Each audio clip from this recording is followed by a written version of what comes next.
பெரும்பாலான வீடுகள்ல சமைக்கிறதுக்குன்னு தனியா ஒரு சமையல் அறையும், வீட்ல இருக்கவங்க எல்லாரும் சேர்ந்து பேசி அரட்டை அடிக்கிறதுக்காக ஒரு வரவேற்பறையும் ஒரு கழிவறையும் இருக்கும்.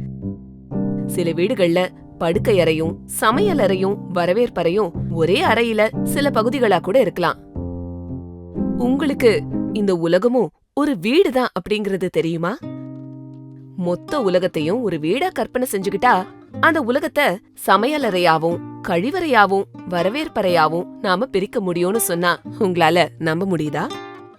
இது கொஞ்சம் விரிவா பார்க்கலாம். ஒரு வீட்டோட சமையலறை எப்படி இருக்கும்? சமையல் வேலையோ காய்கறிகள் நறுக்கிறதோ இல்லனா பாத்திரத்தை சுத்தம் செய்யறது மாதிரியான வேலைகளோ எப்பவும் அங்க பரபரப்பா போயிட்டு இருக்கும்.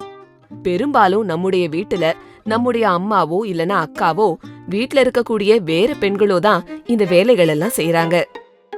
காத்தோட்டம் இல்லாத இருட்டான உணவு கழிவுகள் போன்றவை வைக்கப்பட்ட இந்த இடம் பொதுவாவே வெப்பம் அதிகமானதா இருக்கும்.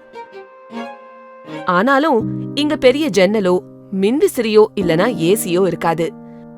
பெரும்பாலான இந்திய வீடுகள்ல அம்மாக்களின் அறையே சமையலறை தான். இவங்க எப்பவுமே வேலை பண்ணிக்கிட்டே இருப்பாங்க. அதே மாதிரிதான் பெரும்பாலான பின்தங்கிய இல்லனா வளரும் நாடுகள் ஒட்டுமொத்த உலகத்துக்கும் பரபரப்பா பொருட்களை உற்பத்தி செய்யும் சமையலறைகளா இயங்கிட்டு இருக்கு. இந்த நாடுகள் மோசமான சுகாதாரமற்ற தொழிற்சாலைகள்ல போதுமான ஊதியமில்லாத தொழிலாளர்கள் கடுமையான உழைப்பை செலுத்தி பொருட்களை உற்பத்தி செய்யறாங்க. இவங்க என்னதான் கடுமையா உழைச்சாலும் கூட அவங்க உற்பத்தி செய்யக்கூடிய பொருட்களை பாவம் அவங்களால வாங்கவே முடியறதில்ல. ஏழை வீட்டு அம்மாவுக்கு எல்லாரும் மிச்சம் வைக்கிறது தானே கிடைக்கும். அந்த மாதிரிதான் சமையலறை போன்ற பின்தங்கிய நாடுகள்ல வாழக்கூடிய மக்களின் நிலைமையும். போதுமான உணவோ பணமோ இல்லாம அவங்க திண்டாடிட்டு இருப்பாங்க. இன்னொரு பக்கம் வீட்டின் வரவேற்பறை எப்படி இருக்கும்?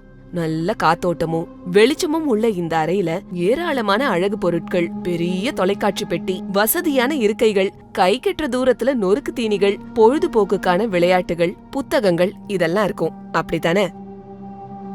நம்ம வீடுகள்ல பெண்களுக்கு சமையல் அறையிலேயே நேரம் சரியா இருக்கிறதுனால ஆண்கள் தான் பெரும்பாலும் வரவேற்பறையில உட்கார்ந்து அரட்டை அடிச்சுக்கிட்டு பொழுதுபோக்கிட்டு இருப்பாங்க. இந்த மாதிரிதான் வளர்ந்த நாடுகள் உலகின் வரவேற்பறை மாதிரி. இதன் மக்களுக்கு தேவையான பொருட்களை வேற யாரோ எங்கேயோ உற்பத்தி செய்யறதுனால நல்லா சொகுசான சூழல்ல ஏராளமான நுகர்பொருட்களோட இவங்க இங்க பொழுதுபோக்கிக்கிட்டு வாழ்ந்துட்டு இருப்பாங்க.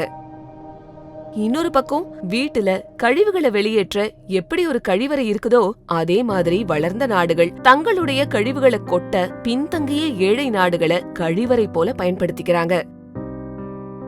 குப்பைகளை ஏத்திக்கிட்டு போன கியான்சி கப்பல் அத இறக்கி வைக்க கழிவறை போன்ற நாடுகளை தேடி அலைஞ்சத நீங்க தெரிஞ்சுக்கிட்டீங்க இல்லையா? ஆனா வரவேற்பறையில சொகுசா வாழறவங்களுடைய குப்பைகளும் அவங்க உண்ணக்கூடிய உணவும் கட்டுக்கடங்காம போனா அந்த குப்பைகள் கொட்டப்படுற சமையலறையில இருக்கிறவங்களும் கழிவறைகள்ல வாழறவங்களும் தானே முதல்ல பாதிக்கப்படுவாங்க.